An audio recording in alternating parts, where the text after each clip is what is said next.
Patient portals, you all know this, that we prioritized it as a tool for getting information from the patient, for the provider, because that's what our customers wanted. We started off with demographics, then we moved to clinical, and now we started off with outcome measures, right? But now we have other types of information we can get from patients. There are patient questionnaires, and there are two forms of patient questionnaires. One's called a clinical history form, which comes into the intake note. It's past psychiatric history, past medical history, family, medical and social history, developmental social history.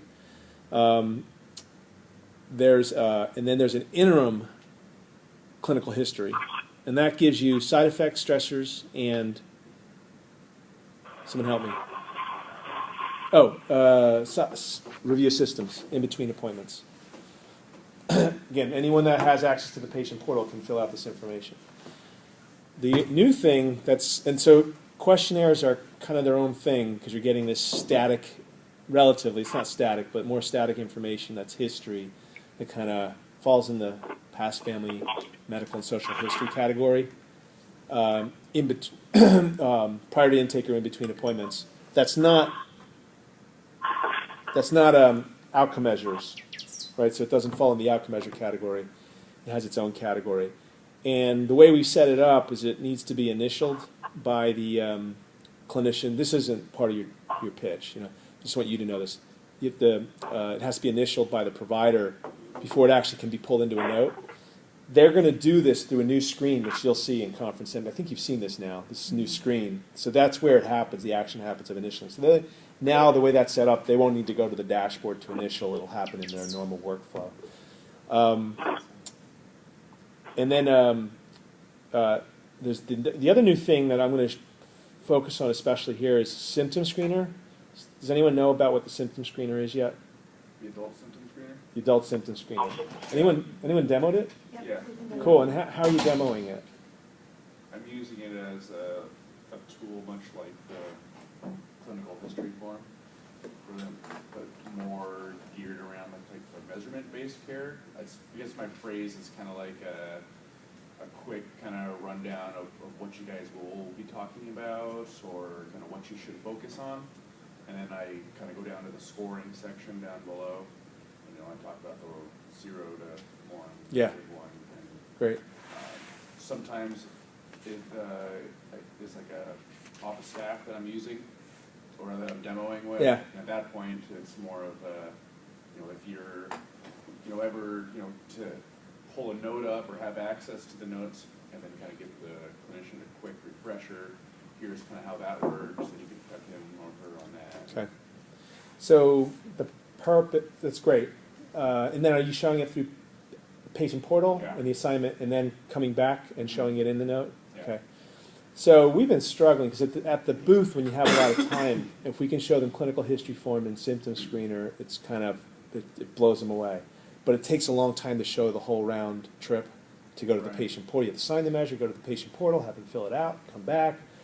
And something happened almost by accident on the road trip, and Eric and Micah were there, and they thought, that's the demo. So we'll see. That was the experience. Now, Mike has tried it twice since then, and he's had great responses on this way of showing the symptom screener. And then you show the symptom screener, and then you can make reference to the clinical history form, and it kind of all pulls together without having to go to patient portal and just referencing it. Now, I think you can weave in patient portal to this demo as well, and you can experiment with it. But what you don't want to, like what we're trying to avoid here is getting stuck in patient portal and having to do the whole clinical history form or the whole symptom screener. Is I'll do a measure, like I'll do a PHQ-9. I'll show them how you can track that, and then what I do is I send a clinical history form, a PHQ-9, and an adult symptom screener, and I'll run through and just click all depression, click all anxiety for the first two. And I'll kind of explain there's drug and alcohol, and I'll kind of scroll down. And I'll do the measure, because that's real quick. Both of those I can do pretty quick. And then I'll touch on the stressors section, and I move to the next section. Sometimes I only do one. And or we'll just skip this for later. But in the same way, it gets sent in like the measures do. And then I'll show them on the screen stressors through pregnancy. And do you have them filled out on the actual intake note? Well, I show them that. Or you're on patient portal and you show them it's there. Right, and I usually do just one or two if I'm running low on time or if I don't have a lot of time to show it to them. Right. But I'll explain how each of these 16 tabs. Right. Now you go over to intake note and what's there? Is it all filled out? The stressors is filled out. Oh, I see. So you don't have it. Whatever I Okay. touched on is filled out. So this is what I recommend. I'll show you a demo in a second. I recommend having an intake note filled out. So you could do it through by filling it out through the patient portal. Once you've done it once, you filled it out, submitted it complete through the patient portal, and you can answer no for everything. But make sure it's a healthy patient. Except they have depression, generalized anxiety, but all their past history, have no substance abuse. No, it's pretty simple. Then you can go through it. Right. And make sure that when you go over the intake note, so you don't have to, once it's there forever. So every intake note you open up, it'll pull up those sections that you filled out for that patient. So have your go-to patient and have the intake note, that part of the intake note done. And then you can go to the patient portal anytime and begin to show it, but don't show the whole thing. But then when you go over the intake note, you could say, so this is what you'd get. The patient filled all this out. They get the whole round trip. I like that better. And so always have it done. And then I love GAD-7 and PHQ-9. That's the way to go. They're common. They're the most common things these docs deal with. Easy measures to fill out, show the concept. I might even do this just for child psychiatrists the first time I show it to them because they'll get the concept, and then when they want to ask, I'll show them the child symptom screener. But I'm going to show you the symptom screener, how we use the symptom screener in this demo. But I'm going to start with the usual progress note demo, and then I'll move into the symptom screener. So give them the background on mobile notes. The whole idea here is to not have to type. And you can get data from a number of different places. I'll show you what I mean. I'm going to choose, we have a number of different templates to choose from, I'm going to start with a psychiatric progress note. There's data that's going to pull forward from previous notes for this patient. And it's a demo account, so it may or may not make sense. And why are we hung up? Just try clicking it again. There we go. Thank you. It might just be today, but the buttons are kind of fading. Okay. Yeah, I must not have clicked it. So you can pull data from multiple places. This tells you where the data is coming from, which is very nice. Previous notes, the EMR itself, called the chart. We call that chart data, diagnosis, vitals, medications, allergies, structured data, clinical questionnaires. So this is for an intake note. This would be everything from past medical, family, social history, developmental history, past psychiatric history. But even for an in-between appointment, you can get side effects, stressors, and review of systems filled out by the patients, which is great for E&M coding.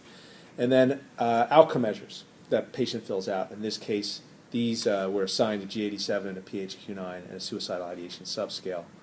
And now I'm going to go in and actually work on this progress note, and you can see that there are a bunch of sections here. Each of these sections is a building block for the note, and lots of them are populated already. Our approach is to be comprehensive, and then you only use what you're going to need for that patient, for that specific clinical encounter. We've got a library of these sections, and we took the approach of supporting different elements of the clinical encounter. But you'll customize your note for that particular specific clinical situation, and only by using the ones that you want to use. Lots of them are pre-populated, like I said, so that's a way of reducing your typing. So, as an example, the header's filled out already, and of course there's an ability to put in an add-on code. If you want help with E&M coding, you can go to an E&M coding help section.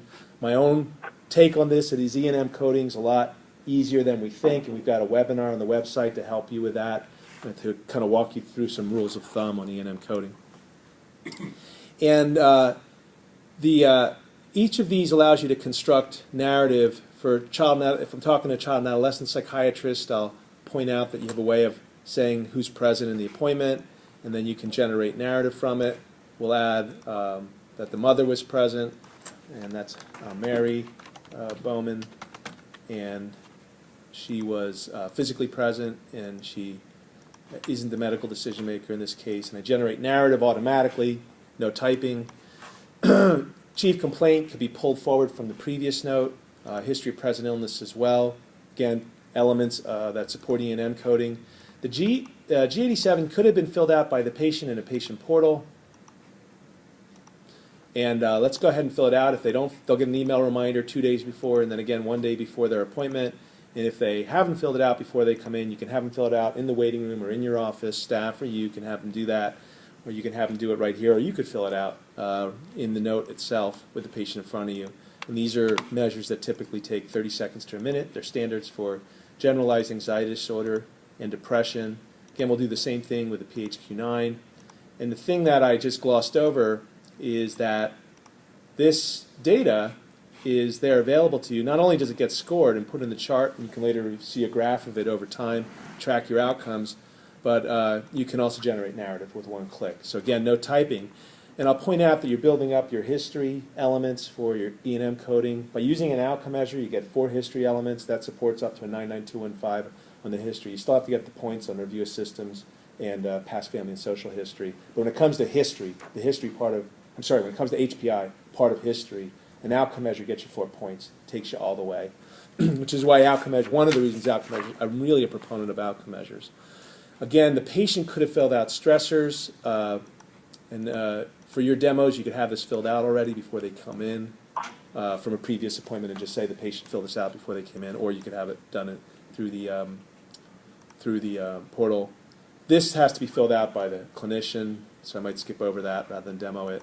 And then review systems, I'd have it filled out a little bit by the patient before, because they can fill it out. And again, everything is generate narrative automatically.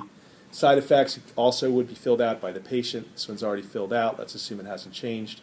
An exam is there, has all the elements required to support high-level E&M coding. And only what you check off will appear on the note. So I've gone through history and exam. You can see there are things like suicide risk assessment. You have ability to type. The diagnosis appears automatically. You can edit it. And you have ability to type into any of these sections, for subjective, objective assessment or plan. I'm going to go ahead and preview what's already there. Again, this is all based on right straight through this concept of checkbox to narrative. I haven't typed it all yet, right? And this is what I have so far. Practice information, header, who is present, meds, allergies, that comes in automatically. I'm constructing my HPI with outcome measures. I could have typed more in here, but this is pretty good, and it's definitely sufficient for E&M coding. I'm hung up here. Oh, there we go. Review of systems, stressor, side effects, filled out by the patient, so up to date, and this really supports a high level of E&M coding. Exam, I did partially. Why? How is review of systems and side effects filled out by the patient? Through the patient portal. Which measure? What's that? What? Through the interim history. Yeah, I told them interim. So that was filled out through the interim history form. Interim history form. And assign it, play with it, interim history form. And is that in Conference MD now? It's in Conference MD now. It's been there for a while. Interim history form.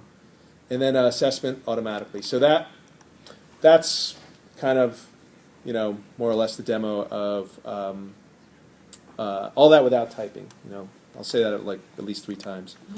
So now I'm going to move over and show you, I'm going to sign and close this and show you how we demoed the adult symptom screener. And this could be the child symptom screener. Big difference between the adult and child is the adult symptom screener is shorter. And the adult symptom screener really is more of a screener.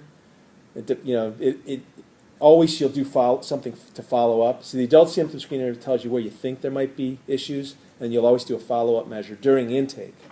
The child symptom screener is comprehensive, so you're not going to do a follow-up measure typically during intake. It's enough, and which makes it a little harder to demo in my own. You might experiment with it, and that's why I think the adult symptom screener might be good enough for anybody in your first pass through, because it illustrates the points in a faster way. And I haven't figured that out yet, so I'd encourage you to experiment with that. But Micah did the child symptom screener. He said it went great, so I'd try both. Brian does the child. He's been showing, yeah. So the thing is, there's no follow-up measure, whereas with the adult symptom screener, you want to show them a PHQ-9 and do exactly what Joe did. Start off and show them let me show you the adult symptom screener. Okay, so we'll do Addison Barnes. Is that good? Anyone? That's fine. She won't have an adult symptom screener on there. That's she won't. They all do in the intake note. Oh, then Yep. yeah. So that's an important thing. But anyone Here, I'll just do Jessica Bowman again. I'm going to do an intake note now. So that's something, if you, I didn't choose, wait. Is there a child and adult in there? I didn't see you right-click, add a measure. Did you already do that? No, no, It's no. included I don't measure have to. symptom Adult screener. symptom screener. It's good, you got it. But was there a child measure There was a available? way to do it. The No, child well, intake? there was There was there. Yes, you Yeah. can choose the adult or the child. The child will have the Oh, child the child intake. symptom screener. Child intake note will have the child symptom screener. Adult intake note will have the adult symptom screener. I picked the adult intake note, and it tells me I had a prior intake note, which is great because that means I'm going to have those populated. But you want to set that up for yourself to make sure it does that. I'm going to start a new document, and I do want to have the PHQ-9 and G87 filled out before I go in there because it's all going to be ready for me. So actually, I don't need to do that. That's right. You don't need to because you can construct it while you're working. So the adult symptom screener is always here right where it's supposed to be at the beginning of the HPI. So now I'm in the intake note. And the patient, before you could have the patient fill out data, a symptom screener and clinical history form before they come in, which gives you what you need for an HPI and your entire psychiatric history. But I'm going to show you how, even if they didn't fill that out, or you have them fill it out in front of you, I'll show you how you could do it yourself. So you already saw persons present, you saw the header. I'm going to jump in. You could type more into the HPI, but I'm going to jump right into the adult symptom Do screener. you want to back up for a second and just give... You weren't here, I did talk about the adult symptom screener, the clinical history form. But No, I know that, but what you would say before you open up and there's all these tabs? oh yeah, thanks. So And yeah, also breaking down the three sections between the HPI, clinical history, and then the third section. Because this intake note is essentially three different sections. yeah, comprised of the rest. three different groupings of tabs. So you can help the person who's looking at all these tabs Yeah. really understand. Right, so prep them. That's right, I didn't do that. So the intake note has a lot of tabs. You just saw the progress note. The intake note has a lot of sections. In a specific encounter, a lot of these you aren't going to use, and then specifically the outcome measures. You're going to have outcome measures that are comprehensive and cover all different categories, but based on what you get in the symptom screener, you're not going to use all those outcome measures. Now, if you're seeing a child patient, so you're going to use the symptom screener because that's going to take you where you need to go, and you're not going to need all these other outcome measures, but they're there just in case. But if you don't use them, they're not going to appear on the note. And the way this is broken up is you'll construct your HPI largely out of the symptom screener and any additional outcome measures you use, and that'll build up your HPI. So people know HPI is history, present, illness, history, present, right? So that's the beginning of your note, chief complaint, history, present, illness. And then there's the, for an intake note, then the next is your past history, which is constructed from the clinical history form. And they know this. Everything from past psychiatric history here through, everything from use your mouth. stressors. Use your mouth. Yeah, thank you. Everything from stressors through menstruation and pregnancy history. The patient can fill that out. Now, if you're talking to a practice that the patients aren't going to do it, they can do it in the waiting room, or they can, and some of our docs are having their patients do it in the office, but you can use these tools to do it as well. But to remember that the patient can fill those out before they come in. And then you're in charge of everything after that point, but you're only going to use what you need. For example, you're not going to do a suicide risk assessment on every intake that you do. If you don't, it won't appear on your note. Now I'm going to focus in on the part that the patient does here to begin with. So you could type in the chief complaint, and we did that. And then we're going to build the, we're going to use the adult symptom screener now. And this patient, let's assume, has depression. So there's a PHQ-2 and a GAD-2. These are actually standards out there in the public domain for screening. You might have heard of the PHQ-9 and the GAD-7. Well, these questions that come from those measures that are used for screening. Let's say they answered yes to the depression questions, and they answered yes to the anxiety questions. Let's say they answered no to this next set of questions. I don't think you need, from my experience, knowing the PHQ, do they know what usually the PHQ-2 is? And do you think it's important to say that? Yeah, at I this think point? it establishes your credibility. These, I mean, to me, that's an important thing. You can experiment with it. I don't know that it's the most important. That we use standards whenever possible. We use measures that are in the public domain. So we didn't make this up. And I think it's a difference between us and ICANN notes. So ICANN notes had a probably a couple of smart people get together and they say, well, let's create a top-down kind of system for constructing a note, and we'll be the authors of that system. And so it's intellectual property that they developed inside IKEA Notes that no psychometrician validated. That's just what they did, and it's a nice way of constructing a note. PHQ-2 and G82 are standards. They're used over and over and over again for screening. Millions, well, thousands, millions probably of patients have used those. And so our system for actually the foundation on which we do checkbox to narrative is more of an evidence-based approach. And that's really important. That's important to me. It's important for the future of the company that we're not dependent on one brain. We're actually dependent on the whole community. We've set up a platform that leverages the knowledge in the community, in the behavioral healthcare community. So our approach to how checkbox to narrative work is very different.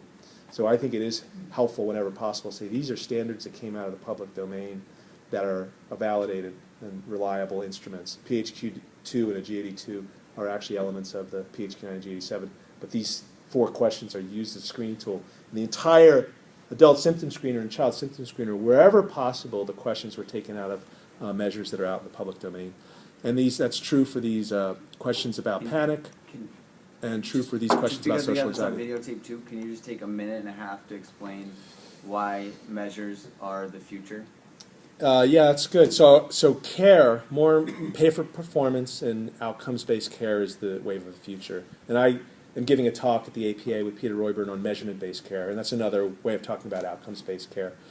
It's not just because there's more and more data that shows that, and this comes out of studies like the STAR-D, especially a depression study, that when we measure what we do, we get better outcomes. So it comes out of the kind of the research community on health services and behavioral health services.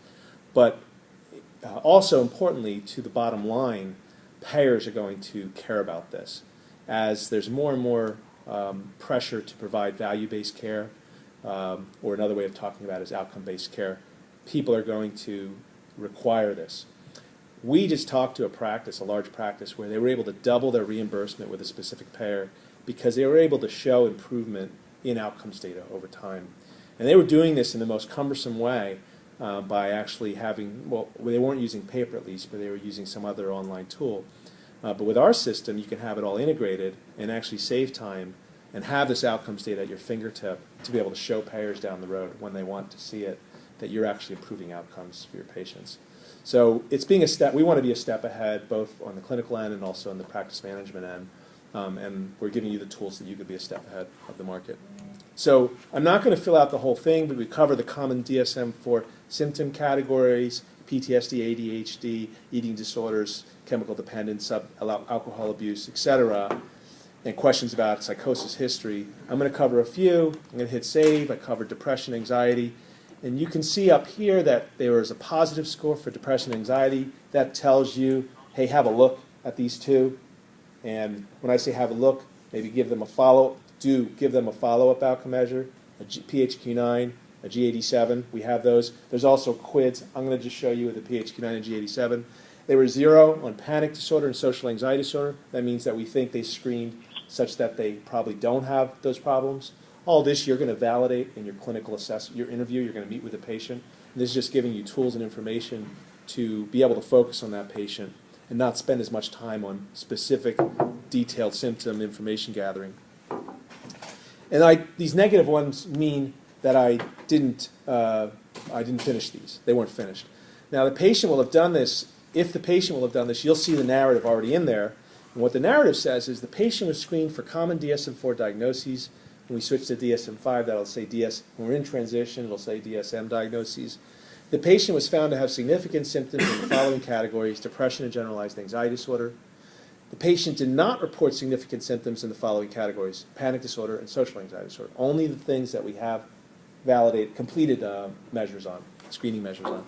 So I've begun the process of constructing my history present illness. Next step is PHQ-9, because the patient has depression. And again, I could choose to do the quids if I wanted to. And the patient might have filled this out for us again before they came in, but you can have them fill it out.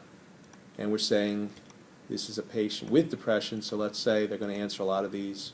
Positive is enough for this patient to have depression. Generate narrative. I've got, again, this checkbox to narrative feature that allows us to not have to type and get this rich clinical information that comes right out of this outcome measure. And I'm getting a baseline score that I can track over time. And I can type into here or use voice recognition on a PC, drag in work on an iPad, Mac Dictate, and type in additional information. You're the author, you the clinician are the author of this document. So the patient could have done a whole lot of the work for you before they came in, but you're going to validate it, you're going to interview that patient, and you have final say over what's in this note, so you can edit it and change it as you see fit. We'll do the same thing with the G87, where this patient also has, which we know is commonly comorbid with depression, generalized anxiety disorder. And in this case, we'll say the patient does have that also, and we've got a paragraph. And you can read that, it's very natural language. That appears automatically. I still haven't typed anything.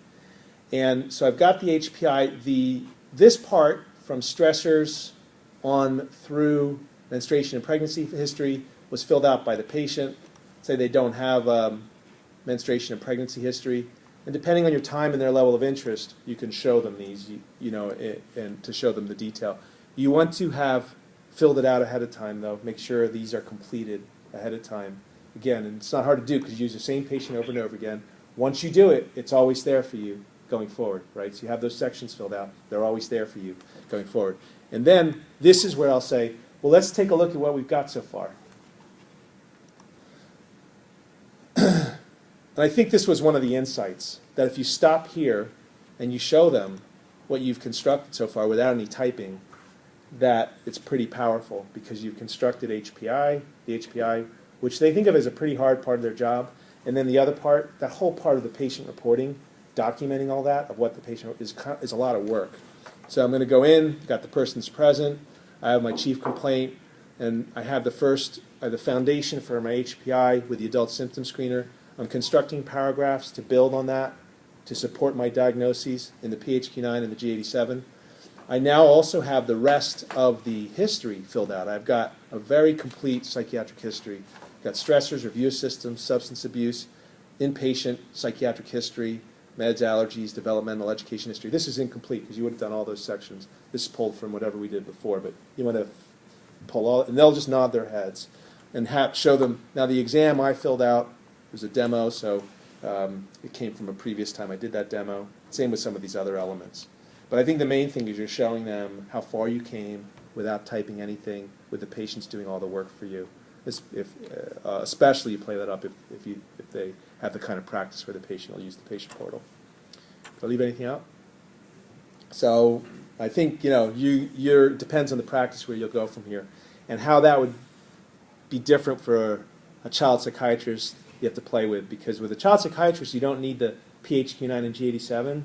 What you do is you do elements of the whole symptom screener. It's so big that you're only going to do show the Vanderbilt maybe and say, and there's a whole lot of other stuff, and just stop when you're done with the Vanderbilt. But I play around with different scenarios with that. And I like to have the tab open for the patient's chart and go right to the measurement section right when you've saved the PHQ-9 and say, use that. Yeah, and you'll then be go able to back, track this show a over graph. time. You hit the tab, go right, you have the patient's chart already open, and look, this information is only as useful as you being able to track it over time. This is how it's going to graph. The issue with most people is that they've always wanted to use measures, they just haven't been able to figure out how to do it in a way that's easy, and now we've kind of figured that out, and you can see how you can track it over time, and it's useful. I find myself being more and more aggressive around touting outcome measures and measurement-based care, and I think you have to be careful about it, but I think you could, Dr. Lischner, this Pull is up the New York Times article. Yeah, it's really a drum Have he's that on speaking your a computer. lot. Pull it out. He New gives York Times talk. is talking about It's a real value of the company to provide you with tools. So you don't have to say you could say it's a value of the company to provide you with these tools to support outcomes-based care, measurement-based care. So it's really a trend in more and more providers. And if they push back, say, yeah, I recognize that. It's not for everybody, but usually they're close. They're thinking about the same thing. Right. And they care, when it hits their bottom line, when you come to the argument that this is the trend the industry's going, then they listen. What is the New York Times article? I can send it to you. Oh, okay, that'd be great. This doesn't preclude you from doing what Joe did and jumping the patient portal. this is like if you don't have a lot of time and, if you don't, but I think you can go to Patient Portal, if you got it all set up, without having to spend a whole lot of time there and saying, here they are, I'm not going to go through this whole thing, this is what you do, you'd Yeah. hit submit here, let's go back, and how would that play out And I've for you? gotten quick at it too, and like I said, I do quick measurement-based errors, I only fill out part of the longer ones. Yeah. And so I think some of them, like when you're compared with ICANN notes, they like that they can build up their HPI. They can build up kind of what the patient reports. And this closes a gap, a perceived gap, is being able to construct the HPI. We had the clinical history form to the degree we were leveraging that. But now we've got this. And they don't need the patient to do it for them, at least for, if it's depression in general. That's what they'll see here. They're saying, wow, I'm doing that, if that's what they're hung up on. It still leaves a gap in the assessment, where they say, well, we really like ICANN notes because I can have the assessment kind of built out with checkbox narrative. And we might build some more tools around that. But I like to say, hey, I think that is a difference, that there is an assumption with Valent that you are, there's some areas where you're going to want to express yourself, and that you're going to want to kind of have more control over the narrative, and that you're going to want to think about it. So that is a difference. And I'd say that goes to auto-coding, where we don't want to get people in trouble. Kind of a cloned assessment it can be a problem, and auto-coding can get people into rigid routines that can get them audited and in trouble. So we're kind of going with the assumption that we want people to think, we want people to take responsibility for their note, we want to make sure people are thinking and are on their toes. We want to give them as many tools as possible beyond that to not have to type and to get their notes done as quickly as possible. Yeah, so I guess the question that comes up a lot is, after you do all this, it's not going to be a drop-down box of different options for treatment plans that you would suggest based upon what you came up with? Yeah, so, you mean a suggestion based on all this? And that's what I think. Look, I think that when it comes to coding, there are 4 codes. And you should see the webinar I did. Is 99212, 99213, 99214, 99215. It's not as complex as it looks. And if you really need to, that's our approach, you really need to understand why you're coding what you're coding. And our suggesting what you're coding and you can do it, you can go through the worksheet, but we're not going to do it for you, because at the end of the day, it's not that hard. And we want to give you the tools you need to be very knowledgeable about it, and the tools you need to document what you need to document. But I think if you see Dr. Lister's webinar, he'll make the case convincingly that this is something you can figure out, and you can know what you want to code in all cases, really, at the end of the day. So what was the other question? The piece about us designing it intentionally then, not do it so it's automated because so of the cases. If you're automating your thinking around why you're doing what you're doing around the plan, we also think that's going to get you in as much trouble. That kind of goes, we could have gone that direction. And why? Where everything ties together. You're going to be less thoughtful, both about the code, but also about your treatment plan. So you at the end of the day, you're the one that's got to sit there and explain to whoever's auditing you, this is what I did, this is why I did what I did, and not this is what Valent thought I should do. It really is you, and you're going to get better outcomes if we still leave enough room for you to be thoughtful, but give you the tools you need to do it efficiently. That's our approach. You're the expert. We want to give you the tools you need to be a great expert.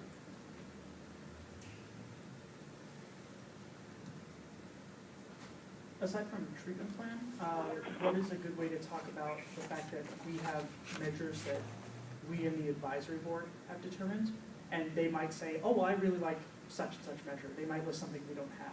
I just say we love this. Let me take that down, and I'll give it to the team.